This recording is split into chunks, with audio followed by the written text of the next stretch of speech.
मेरे प्रिय भाइयों और बहनों, आज आप सुनने जा रहे हैं एक ऐसी गवाही जो न सिर्फ एक जीवन की कहानी है, बल्कि परमेश्वर की महिमा का जीवित प्रमाण है।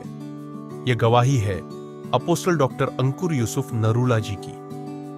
मसीह में आने से पहले साल 2002 से 2003 में अपनी पढ़ाई पूरी करने के बाद जब अंकुर नरूला जी अपने घर लौटे तो उन्होंने देखा कि उनके दादाजी कैंसर से पीड़ित हैं।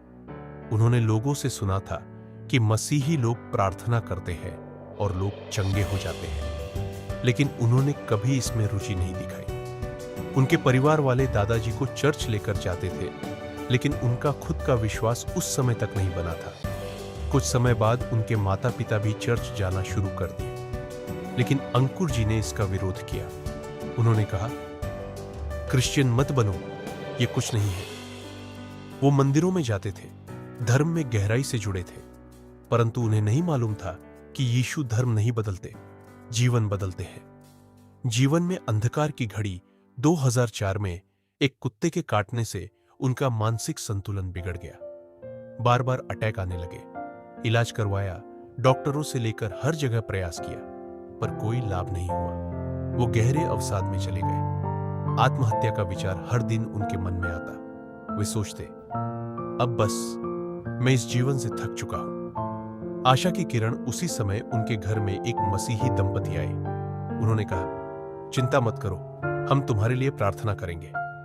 अंकुर जी सोचने लगे, मैंने हर रास्ता देख लिया, इसे भी आजमा कर देख लेता हूं। रात 8 बजे वे पहली बार चर्च गए, नशे की हालत में। प्रार्थना के दौरान उन्होंने एक अद्भुत अनुभव किया, जैसे उनके शरीर में करंट दौड़ गया हो। उन्हें एक नीले रंग की नई नियम की किताब दी गई और कहा गया, रोज 20 मिनट प्रार्थना करना। उन्होंने मन ही मन सोचा, 20 मिनट, ये तो बहुत ज्यादा है, पर उन्होंने शुरुआत की।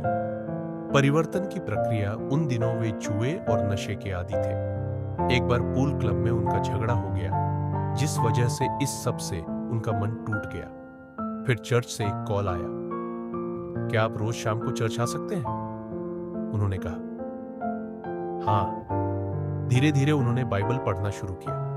बपतिस्मा के लिए भी खुद को तैयार किया। बपतिस्मा लेने से पहले उन्होंने अपने दोस्त से कहा, चलो आखिरी बार शराब पी लेते हैं, फिर तो नहीं पी पाएंगे।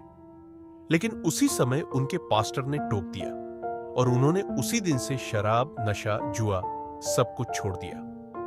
प्रभु में बढ़ना और चुनौतियां बपतिस्मा के बाद भी मानसिक संघर्ष खत्म नहीं हुए। अटैक अब और बढ़ने लगे, पर वे जानते थे कि सत्य में चलना है, पीछे नहीं मुड़ना। बाइबल उनके लिए दवा बन गई। जब भी अटैक आते, वे बाइबल पढ़ते। 4 से 5 घंटे या उससे अधिक पढ़ते, तब जाकर चैन मिलता और सो पाते। हर दिन परमेश्वर से संगति बढ़ती गई। 2005 में उन्हें दुष्ट आत्मा से पूर्ण छुटकारा मिला। वह भी तब जब उन्होंने लगातार 5 से 6 बार 40-40 दिन के उपवास रखे। परमेश्वर ने उनसे कहा, हियाव बांधो, दृढ़ रहो, मसीह में की गई मेहनत व्यर्थ नहीं जाती। चंगाई पाने से पहले एक दिन एक व्यक्ति उनके पास आया, पेट में जलन की समस्या के साथ। उन्होंने उसके लिए प्रार्थना की। अगले दिन वह व्यक्ति मछली खाकर गवाही देता है, मैं ठीक हो गया। अंकुर जी हैरान रह गए। मिलती जुलती बीमारी उन्हें भी थी।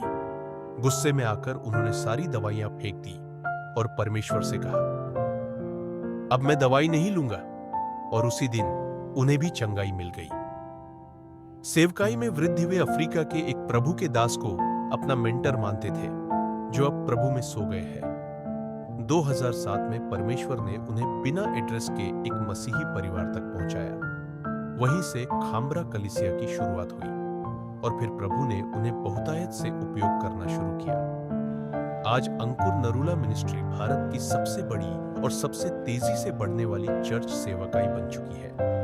हर सप्ताह हजारों लोग चंगाई, छुटकारा और उद्धार की गवाही देते हैं। प्रिय भाई और बहनों, यह गवाही हमें यही सिखाती है, शुरुआत छोटी हो सकती है, केवल 20 मिनट की प्रार्थना से, लेकिन यदि आप निरंतर मसीह में बने रहे तो वो दिन दूर नहीं जब परमेश्वर आपको भी महान रूप में उपयोग करने लगे। आप ईमानदार रहे, वचन में बने रहे और परिस्थितियां कैसी भी हों, कभी पीछे मत मुड़े। प्रभु आपको आशीष दे। आमीन।